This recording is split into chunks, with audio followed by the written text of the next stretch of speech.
If you ever find yourself working the graveyard shift in a Starbucks, alone in the middle of the night when the streets outside are silent and the occasional street lamp flickers like it's breathing, you might think it's just another quiet shift, just the hum of the coffee machines, the gentle clink of mugs, and the faint scent of espresso and baked goods.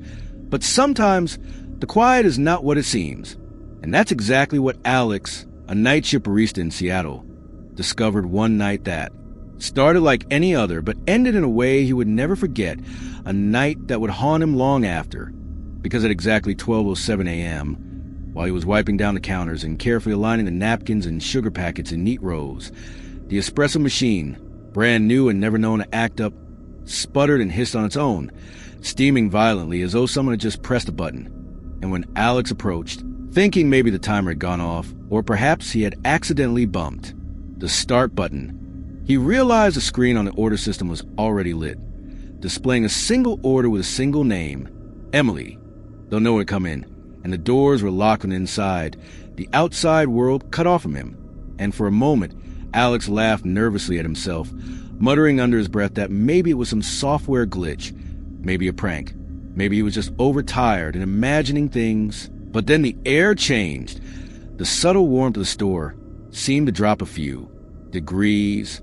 The hum of the refrigerator suddenly louder, almost like it was whispering, and he felt the hairs on the back of his neck rise, as if someone was standing just behind him, watching, waiting, though no one was there. And the coffee machine continued to hiss as if it had a life of its own, brewing espresso without command, each shot pouring into a cup that appeared on the counter by itself, perfectly aligned with the Emily order. And Alex's hands shook as he tried to cancel it, pressing buttons rapidly. But the system ignored him, refusing to acknowledge his touch, the name remaining on the screen, staring back at him like a warning, like an accusation. And as he stepped closer to unplug the machine, his own reflection in the glass of the counter caught him off guard.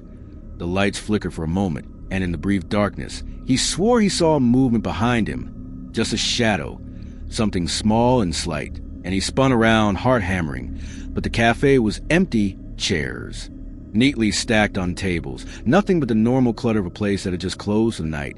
Yet the feeling persisted, thick in his chest, like someone was breathing down his neck, invisible but undeniably present. And then the screen blinked, the single name still glowing, but now accompanied by a line of text he didn't type.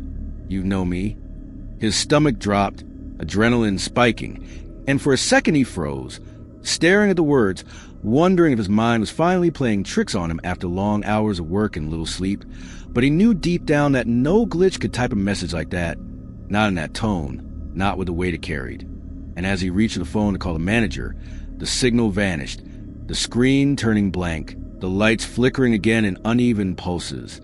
And then the machine whirred back to life, cups sliding down the rails, the smell of coffee growing overwhelming, bitter and strong, almost acrid. And for the first time, Alex noticed the faintest whisper of something else mingle with the aroma, like faint breathing, faint footsteps, almost synchronized with his own, echoing across the empty cafe. And a cold draft, impossible in a sealed building, brushed his face, sending a shiver down his spine. And in that moment, time seemed to stretch, seconds dragging like hours as he stood, frozen in disbelief, unable to comprehend what was happening, unable to understand why a simple night shift had turned into a nightmare.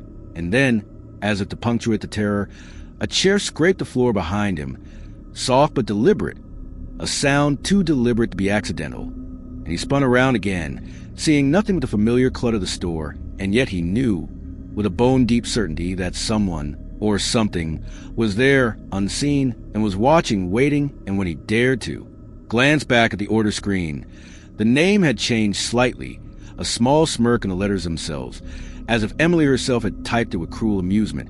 And Alex felt the first real, undeniable wave of fear he had ever experienced, hot and suffocating, because in that moment he understood that whatever this was, it wasn't a malfunction, it wasn't a prank, it was something alive, something that had chosen him. And he realized that from now on, the quiet of the night, the hum of the machines, the soft glow of the lights, none of it would ever feel safe again, because he'd seen the first signs of it, the first proof, and there was no turning back.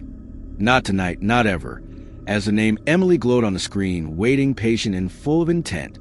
Alex thought he had reached the peak of fear when the name Emily flashed on the screen again, but he had no idea the nightmare was only beginning, because as he stared at the letters glowing ominously, the air in the cafe thickened, heavy and almost suffocating, carrying a chill that seemed unnatural for a Seattle night, a chill that crept into his bones, making him ache and shiver, and then, faint at first but unmistakable, came a soft sound, like the gentle tap of shoes on the tiles, almost synchronized with his own heartbeat, slow and deliberate, echoing in the vast emptiness of the cafe, a sound that made him spin around violently, expecting to see anyone, but there was nothing, just the neatly stacked chairs, the empty tables, the still brewing espresso machines, everything seemingly normal, yet completely wrong, because the whispering grew louder, forming syllables he couldn't quite understand at first, a voice soft, childlike but chilling, almost melodic yet twisted, like it had been stretched through some unseen, malevolent distortion.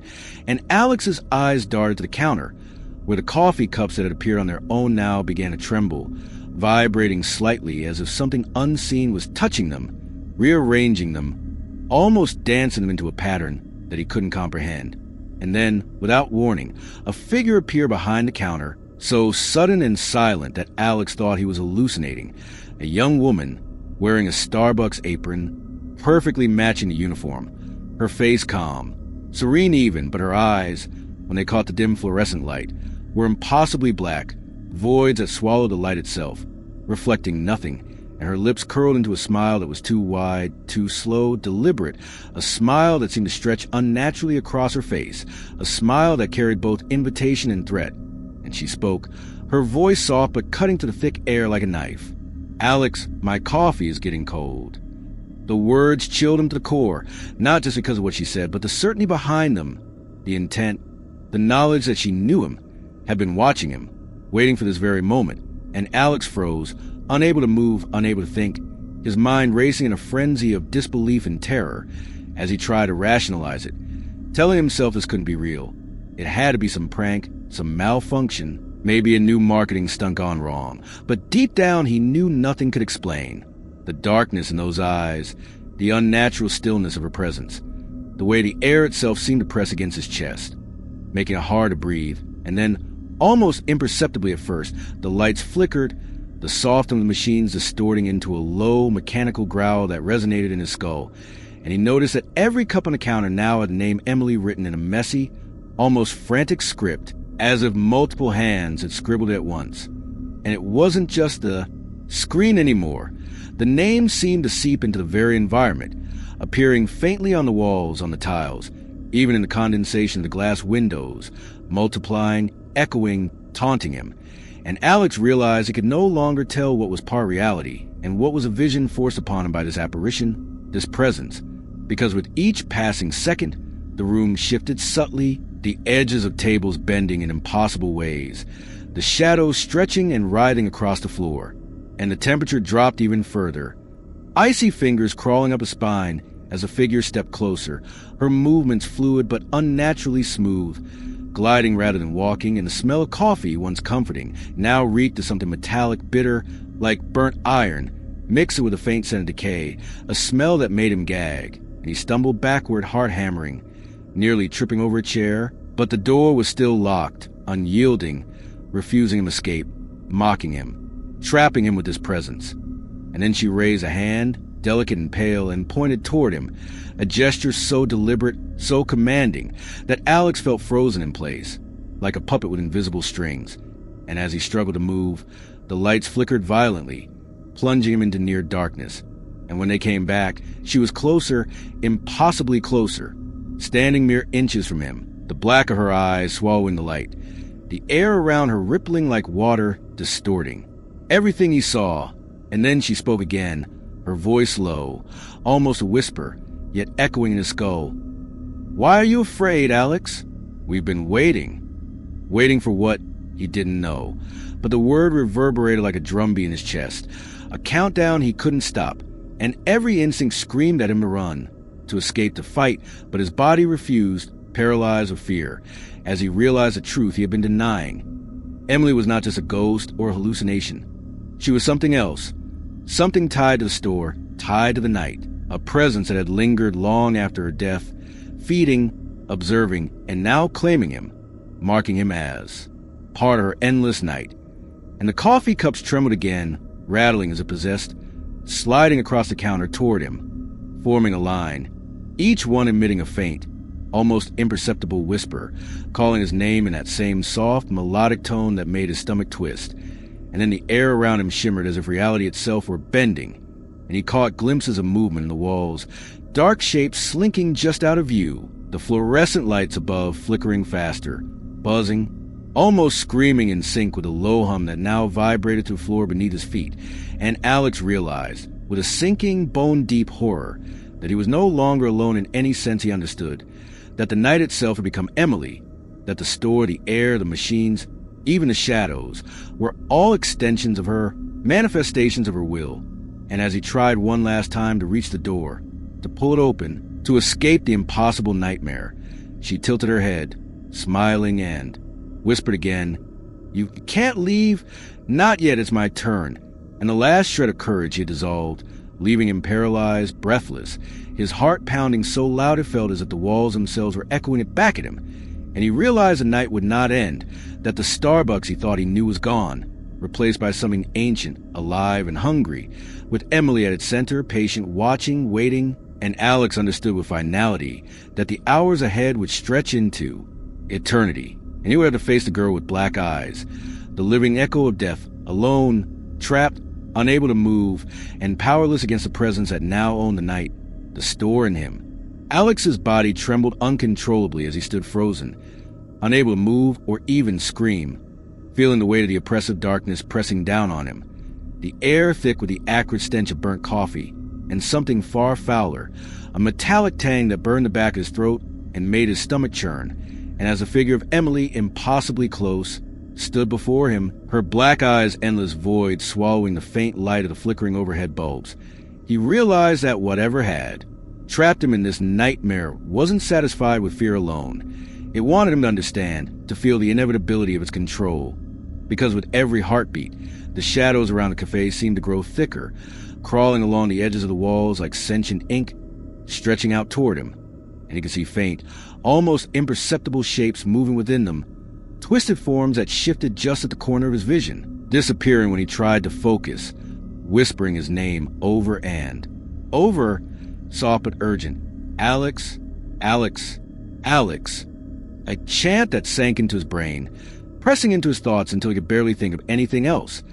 And the coffee cups on the counter rattled violently now, sliding toward him in a perfect line, each one shaking as though alive, the steam rising in shapes that almost resembled faces, mouths opening in silent screams.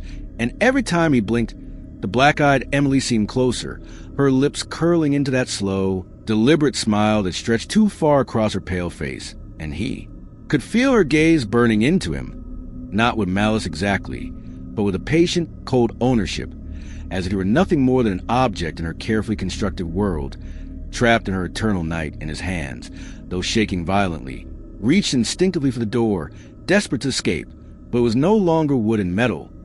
It was something else, something alive, pulsing under his touch, a barrier that responded to her will. And when he tried again, the handle twisted violently under his fingers, as if the door itself had teeth, laughing in silence at his futile attempts. And he stumbled backward, knocking over a chair that crashed the floor with a deafening echo, yet the sound seemed muted, swallowed by the thick, unnatural air, and Emily stepped forward, her movements smooth, gliding rather than walking, and with every step, the shadows in the room grew darker, thicker, stretching toward him like tendrils. And then she spoke again, low, deliberate whispering. "Do you see now, Alex?